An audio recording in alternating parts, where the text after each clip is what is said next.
What's up everyone? Welcome to the video. Today we're going to take a look at how to replace the battery in this Nissan Pathfinder remote key fob. This Nissan Pathfinder key fob is going to use replacement battery CR2032, and I'll put a link in the description box of this video to where you can find these replacement batteries if you're in need.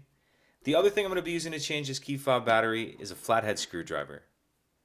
The first thing I'm going to do is grab my key fob and remove the emergency key that's in the bottom of it.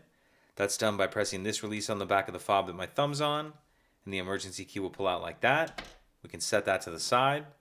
Now if we grab our screwdriver and we take a look at the bottom of the key fob, you can see there are these two notches. You see the end of my screwdriver's on right here and right here.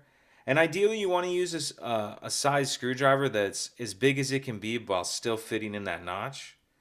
What I'm going to do is take my screwdriver and push it in that notch, make sure it's all the way pushed in, then twist the screwdriver. And as I do that, you can see it starts to open the case.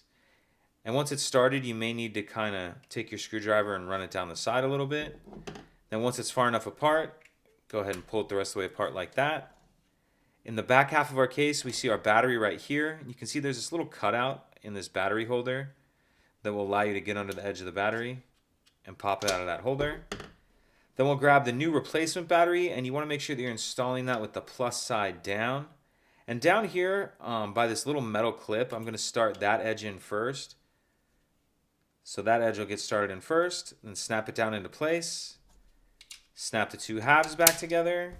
Slide our emergency key back in. And that's it.